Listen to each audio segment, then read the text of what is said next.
What's up, buddies? And buddy girls. So, today I was searching the internet like we all do and found myself in a rabbit hole, just digging deeper and deeper, and somehow I ended up on female pirates.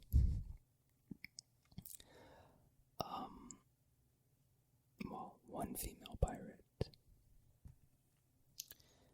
And I was just reading about her, and it was pretty interesting. So I decided to do a video about female pirates. 5 of, I guess, the most notorious female pirates. And the first one I'm starting off with is the original one that actually was interesting to me, which is how I found this list of 5 female pirates. So her name is Cheng Ai Sao, I think. And she is probably the most powerful out of these 5. I'm assuming. Anyways, let's get started. One of history's most influential raiders began her career in a Chinese brothel. Cheng Ai Sao, or the wife of Chang, was a Cantonese former prostitute who married a powerful corsair named Cheng Ai in 1801.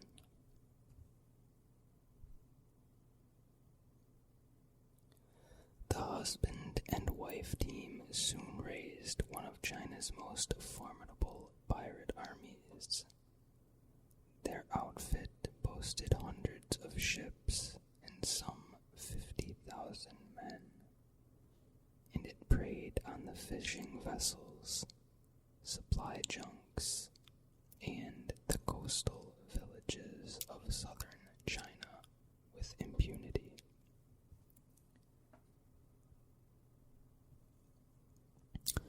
Upon her husband's death in 1807, Mrs. Chang elbowed her way into power and partnered with a trusted lieutenant and lover named Chang Bao.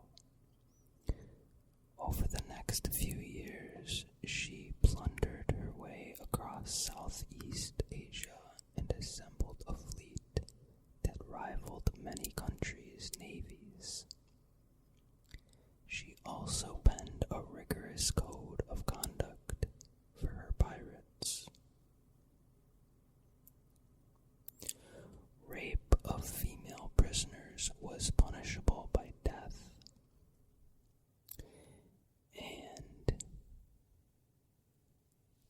also, if a pirate had consensual sex with a captive, they would be beheaded, and also the female captive would be drowned with cannonballs attached to the ankles. Deserters had their ears lopped off.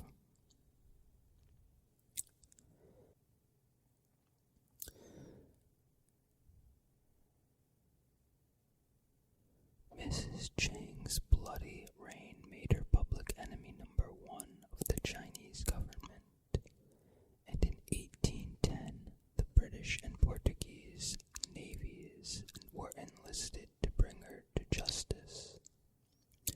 Rather than duking it out at sea, she shrewdly agreed to surrender her fleet and lay down her cutlass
Jack Rackham, a flamboyant buccaneer who plied his trade in the Caribbean.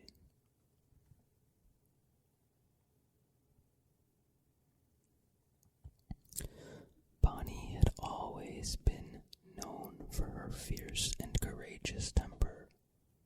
According to one legend, she nearly beat a man to death when he tried to force himself on her, and she quickly showed she could guzzle rum, curse, and wield a pistol and cutlass with the best of Calico Jack's crew.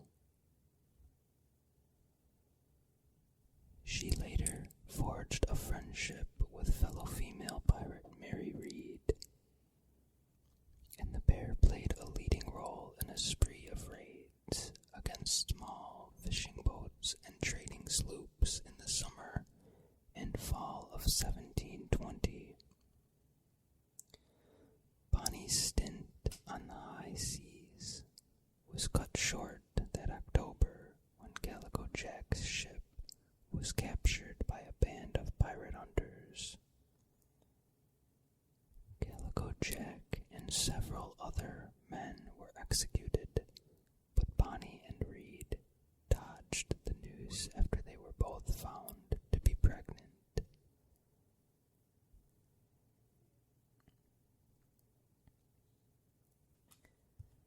Number 3. Mary Read. Born in England in the late 17th century, Mary Read spent most of her youth disguised as her deceased half-brother, so that her penniless mother could scam the boy's grandmother. Hoping to quench her thirst for adventure, she later adopted the name Mark Read and took on a succession of traditionally male jobs, first as a soldier and later as a merchant sailor. Reed turned pirate in the late 1710s after buccaneers attacked the ship she was working on and impressed her into their ranks. She later found her way aboard Calico Jack Rackham's boat.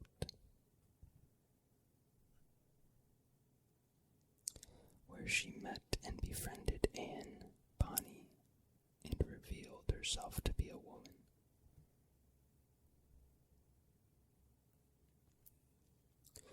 Reed only sailed with Calico Jack for a few months, but during that time she won a fearsome reputation. One of her most famous exploits came in October 1720, when she and Bonnie fought like banshees during an attack by pirate hunters. "If there's a man among ye," she supposedly screamed at the male buccaneers cowering below decks, "you'll come up and fight like the man ye are to be." Despite Reed's heroics,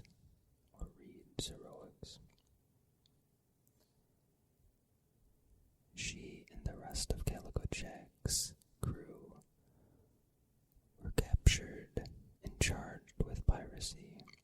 Reed avoided execution by admitting she was quick with child, but she later came down with a fever and died in prison.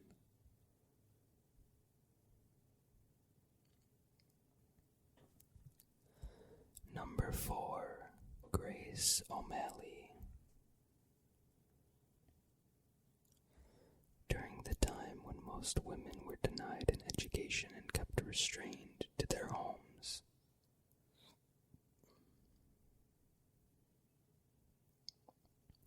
Pirate Grace O'Malley led a 20-ship fleet that stood up to the might of the British monarchy.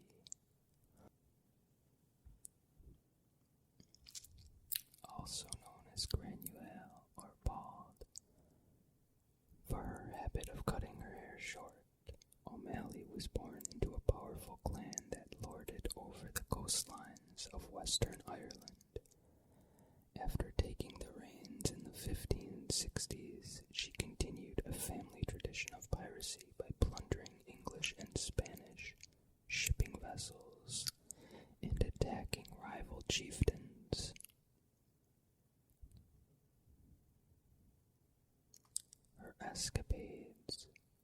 legendary. One tale claims she did battle at sea only a day after giving birth, but they also drew the ire of the authorities. She was forced to repel a siege against her stronghold at Rockfleet Castle in 1574, and later did 18 months behind bars after she was captured during one of her raids.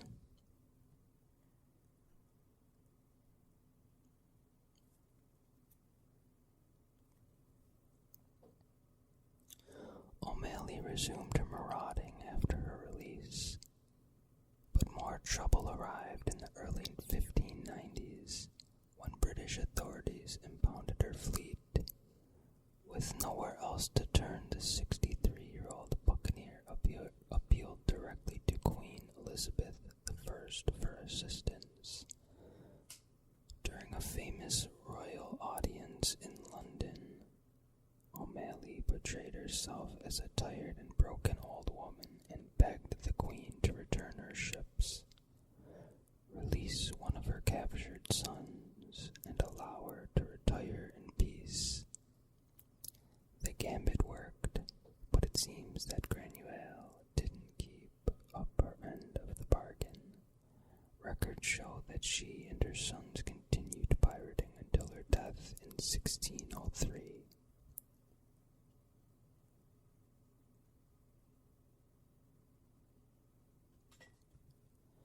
Number 5. Rachel Wall. Rachel Wall's biography is peppered with myths and legends, but if certain tales about her are true, she was one of the first and only American women to try her hand at piracy. As the story goes, Wall was a Pennsylvania native who ran away from home as a teen and married a fisherman named George Wall. The couple settled in Boston and tried to scrape out a living, but constant money problems eventually led them to turn to a life of crime.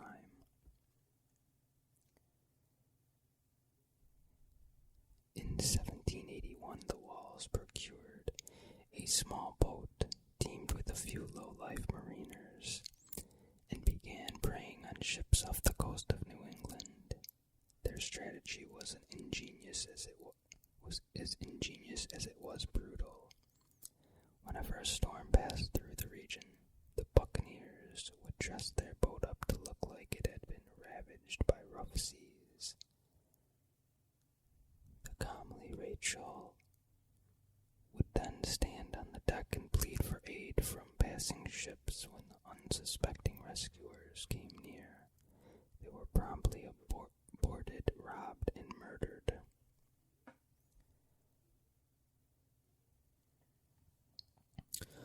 Wall's siren song may have lured as many as a dozen ships to their doom, but her luck ran out in 1782 when a railstorm destroyed her boat and killed George.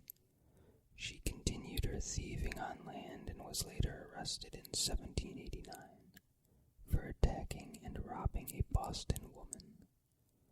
While in prison, she penned a confession admitting to Sabbath breaking, or stealing, lying, disobedience to parents, and almost every other sin a person could commit, except murder. Unfortunately for Wall, the mea culpa was not enough to sway the authorities. On October 8th, she became the last woman ever executed in Massachusetts when she was hanged to death in Boston.